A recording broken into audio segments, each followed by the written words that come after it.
Hello and welcome to the Leaders Council podcast with me, Joshua Jackson. As regular listeners will know, this podcast is all about speaking to the people who get up each day and make this country work, putting their teams, service users, clients at the forefront of all they do and showcasing ingenuity and leadership. And today I'm joined by Neate, CEO of Shelter. It's going to be a really interesting conversation looking at a lot of the challenges over the last 18 months, some of the politics around homelessness and renters, and what the government's plans are looking forwards. But Polly, welcome onto the show. Thanks for taking the time. Oh, thanks for having me. I'm excited. No, it's really great to have you here. Such an important organisation across the UK with such a good history, really. And, if you wouldn't mind just giving everybody a little bit of background about yourself and what Shelter's up to at the moment, that would be a good way to start. Yeah, great. So I'm the Chief Executive of Shelter, and we are a charity which defends, our purpose is to defend the right to a safe home. And we do that with individuals. So we support people whose right to a safe home is under threat in lots of different ways. So they may be actually homeless, facing homelessness, or facing a range of kind of crises in their lives around the fact that we're actually in a bit of a national emergency when it comes to housing at the moment. And then we also work in communities. So we try to address some of the systemic issues at local level that are making people get in the situation where they need our help. And then we also work nationally with our campaign, again, trying to challenge those systemic issues that mean that people's right to a safe home is under threat. Absolutely. It's really important, looking at these from the two different sides as well, both the sort of overarching viewpoint of what government policy is doing, but then also the impact on the individual and looking at it at that very micro community level, because it's different across all areas of the UK and different sort of regions as well. But it's been a really challenging time for pretty much everybody over the last sort of 18 months. COVID has exacerbated what, as you say, is a bit of a national emergency. How's sort of everything been? How has the reaction to COVID happened across Shelter, and what the government's been doing to sort of make sure that people aren't losing their homes? Has it been sort of par for the course or anything good? It's been a very, very difficult 18 months, I would say. And to be honest, we're not coming out of it. So actually, we're braced for things to get worse at Shelter. And the reason for that is that the protections that the government put in place during the pandemic, which were very welcome, by the way, but those are now melting away. And what we're seeing then is the fallout from the pandemic, which has kind of been delayed. So we did see people a lot of people in a much worse situation during the pandemic, particularly people in, for example, temporary accommodation, where you're in a sort of horrible B&B. You've got maybe, quite often a single mum with 2 or 3 children, on a corridor, like there's lots of rooms all along the corridor. They're in one room, and then they've got a communal kitchen at one end, communal bathroom at the other end. I mean, that's an absolute nightmare when it comes to self-isolating or social distancing or homeschooling. Can you even imagine? So we have seen a lot of people's situation get much worse during the pandemic, but we've also seen, as I said, some emergency measures put in place by the government, which did kind of fend off some of the worst impacts. And those impacts are hitting people now, unfortunately. And, it's on top of, as I said, an existing housing crisis. And frankly, what has happened during the pandemic is the government has kind of bought itself some time to deal with the underlying issues of the housing emergency, but then hasn't dealt with those issues. And that's why we're worried about things getting even worse. Yeah, it's very much a sort of kick the can down the road sort of style of things, wasn't it? But there's been so much going on, so much to be dealing with that, in many respects, how can a government change everything overnight? But you're right, as we look to, the next few months, obviously the winter's coming up, gas prices are going through the roof, energy suppliers are collapsing at, sort of rates of knots Yeah. really. And, it does look like it's going to be, a really tough time for many people. Do you have sort of plans in place that are going to be able to support people during this time, or is it just about trying to get them into the mindset that it's not as bad as it potentially could be? So we are working on supporting people as best we can, and that's what we will do. So we've quite significantly increased the capacity of our emergency helpline, for example, which is a kind of first port of call for people if they're facing eviction or homelessness. And that provides instant kind of help, advice, and advocacy. So we can often manage to kind of forestall the worst. What I would say to people is get in touch before the absolute worst happens, because the longer we have before eviction date, for example, the more likely it is that we can help. And we're providing support at local level for people. So yes, of course, we are mobilising and we're putting as much resource as possible into doing that. The other really important thing, though, is trying to get the government to put in place some measures that actually will prevent homelessness. Because what is going to happen is we are going to see an increase in homelessness unless the government does something about it. And, it is true to say, in one sense, you were just saying, well, it's all been so awful. What can the government do? Well, actually, the government did a lot during the pandemic and showed what can happen when there's kind of an emergency, really strong, decisive action is required. The government did that. So there was the eviction ban, there was furlough, which was absolutely transformational in terms of, lessening the impact of the pandemic on people. There were changes to social security. Unfortunately, all that has melted away. And what we've got now is a government that is still not committing to delivering homes that people on low incomes can actually afford to rent. So the underlying unaffordability crisis is what the government is not dealing with. And that, there is stuff the government could be doing about that, and that's what needs to be happening. And just before we go on to that underlying crisis and potentially some of the solutions there, if you're looking to help people, what is it that any listeners can be doing, any businesses that can offer support? How can people get involved with the campaigns that you're running and offer their time or money? What is it that you're really looking for? Well, there's lots of opportunities on our website to get involved. So we have a lot of campaign activities running at the moment. If you go onto our website, it's quite easy to find out how to support us. If you want to help our frontline services, which are really desperately needed at the moment, then frankly, the most valuable thing you can do is donate. Definitely. We've also got a whole range of fundraising challenges that people can take part in, challenge activities, various kinds of fundraising events that people can be part of. So what I would say is campaign and donate. Those are the two ways that we really need people to help. We also do need volunteers. And in particular, we're very dependent on our shops, our charity shops. And, they've been had to close for a significant part of the pandemic. And our shops are completely dependent on volunteers. So if you live near a shelter shop, it'd be great if you could volunteer. If you can't volunteer, the other thing to do is donate to our shops. We really need good quality donations, and you can do it in the post.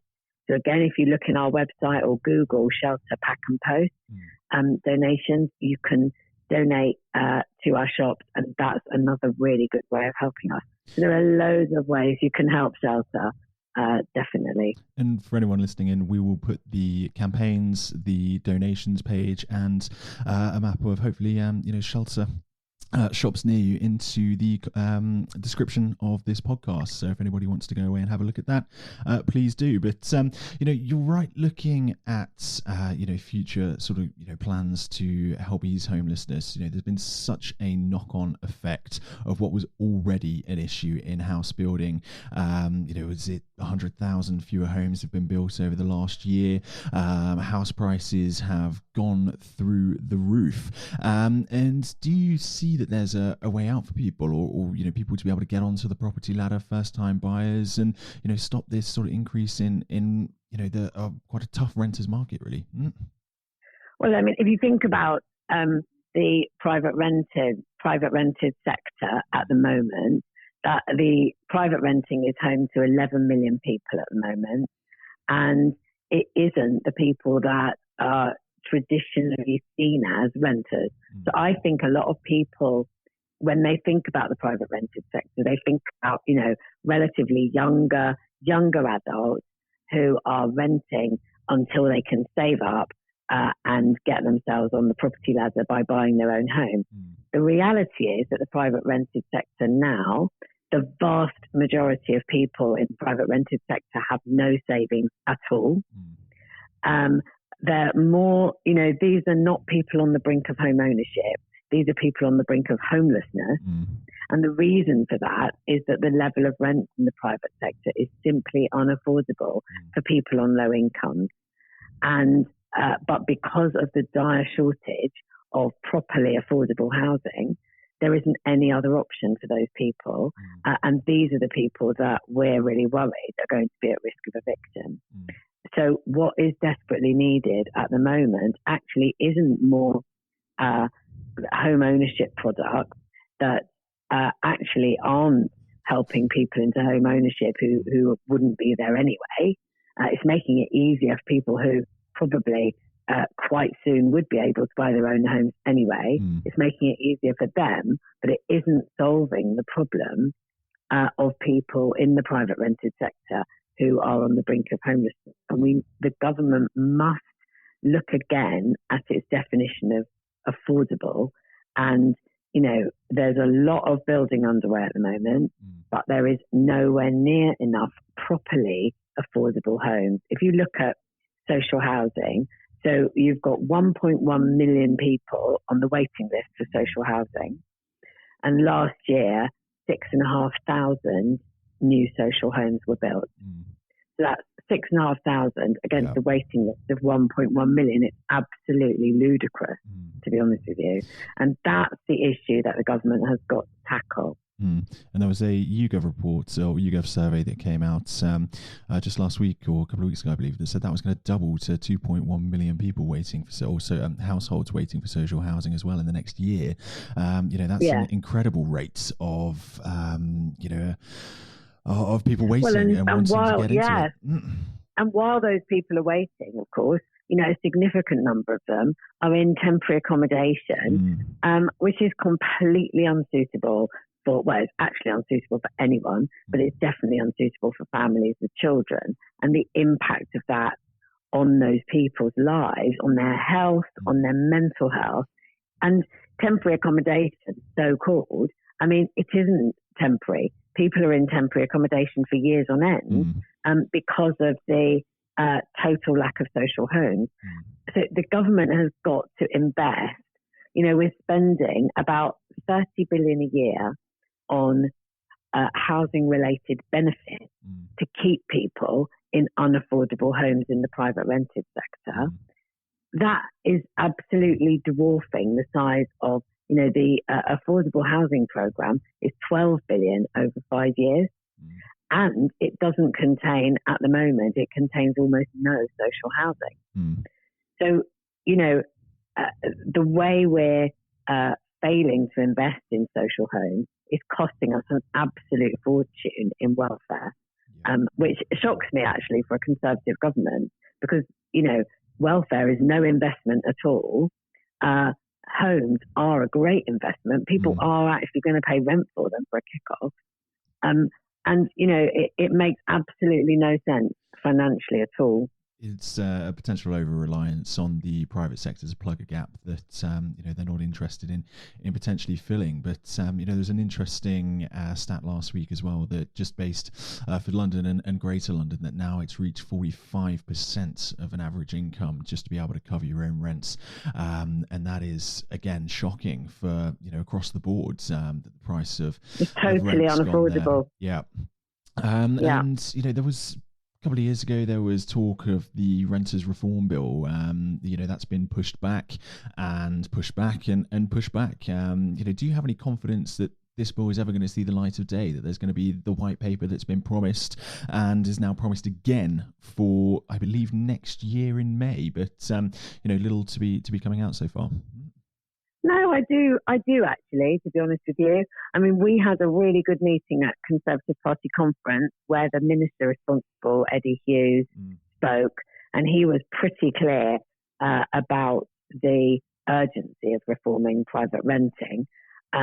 Obviously, we at Shelter are lobbying hard. Our focus is on making sure that the bill really does deliver a fairer system for private renters. And in particular, we need to stop so-called no-fault evictions or Section 21 evictions, because at the moment renters can be evicted for absolutely no reason at all. That's pretty unique to England, and obviously it's a huge problem. So we want to make sure that the Renters Reform Bill, contains what it needs to contain. But I do have confidence. I think it's great actually that the government is committed to this legislation. I should point out it's not a replacement for actually delivering properly affordable social homes, right? It is not a replacement for doing that. Yeah. But it is really valuable, and I do have confidence that they're going to do it. Yeah. Brilliant. That's good to hear, to be perfectly honest, that, there is a bit of positivity in, as you say, a sector that gets a lot of negativity around it and a lot of stress for a lot of people as well, given that housing is just, it allows everything else to be, when it comes to family life, work, health, mental health as well, which, just can get people down into that spiral. It's the foundation of everything. And yet we seem to be quite prepared as a society to accept that, if you are working on a low income, you won't be able to afford a decent home. That's the situation we're in. And we seem to be, I think I see our job at Shelter as to try to turn the tide of public opinion so that is seen as an unacceptable situation, because I think, that's the way to pressure the government into acting in the way that they need to. Sorry, you said something quite interesting there that I just want to focus on for a second. You say turn the tide of public opinion. Is public opinion not in the sort of shape of allowing housing to be affordable and to have reform in this sector? Is that something that, there is a bit of pushback to? It's not so much pushback. I think it's more just it's not on the radar of most people. So when we do public opinion surveys, if you directly ask people if they believe that we need more social housing, the vast majority of people say yes. So that is good. But they're not actively pushing for it. And what we need is people to be actively scrutinizing, this new development that's down the road. Is this actually going to provide affordable housing for local people or not? And if it's not, we need people to be concerned about that. Because it's more that I think people have a kind of passive acceptance, if you like, that social housing is needed, but it isn't passionate or active in the way that people's concern, for example, for the NHS or schools would be. But actually, a safe home is, as you just said, quite rightly, it is the foundation for everything. And without a safe home, building a good life for yourself and your family is nigh on impossible. Yeah, I will completely agree with that. That is a statement that I think a lot of people need to consider and to think that it is the bedrock again. But if we're sort of looking ahead, obviously we go back and we look at the last 18 months. It's been difficult for so many people keeping on, but there have been those lifelines. Currently, those lifelines, as you mentioned, are being withdrawn. That the support is being, not, I don't want to say completely taken away, but trying to get people to stand on their own 2 feet and have the reopening of the economy. How do you see the next 12 months? Do you see it, very wobbly foundations, and there could potentially be a cascade and to be a much worse process? Or do you actually think that the next few months might be tough, but after that, things can get back up as long as, there's that governmental push for reform across so many different sectors or funding? Well, I think over the next few months, we're definitely going to see people's finances under significant strain. That's going to mean that more people can't afford to pay their rent, and that in turn is going to lead to more evictions. And of those people who get evicted, a significant number will become homeless.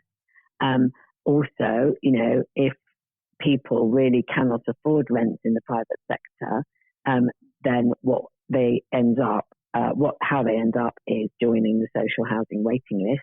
They don't end up getting a social home because there aren't any really. So I think, as we've just already mentioned, we will see the waiting list for social housing increase. We will see homelessness increase. We will see the amount of families in totally unsuitable temporary accommodation increase, unless the government does something about building the homes that are actually needed in this country, and that is going to require some investment. And it also requires, in the short term, there's a huge amount of planning permissions already granted that have not yet been built out. Those need to be scrutinised, and we need to look at what the homes are that are actually planned on those sites, and are they what the country needs at this time of crisis.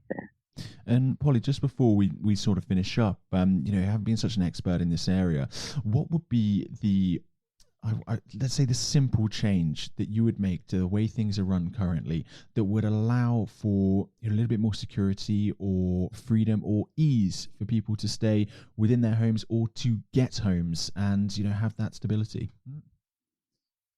I think the biggest thing probably is to bring the renters reform bill forward as urgently as possible, so that people have more short-term security in private rented homes.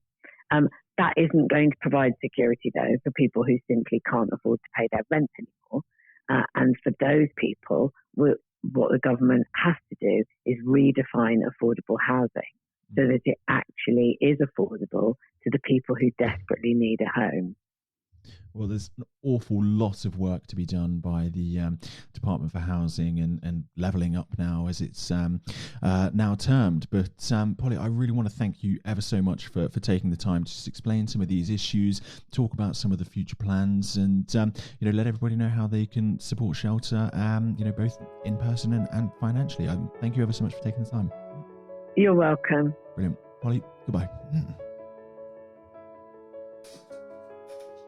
That was Polly Neate, CEO of Shelter. A really fantastic conversation with some really important points, looking at some of the challenges that people have been facing to hold on to their own homes, and talking about some of the access that people can have to make sure that they retain them as the issues of the COVID pandemic and the economic recovery take shape over the next 6 months. For listeners, thank you ever so much for tuning in, and I hope you enjoyed the show.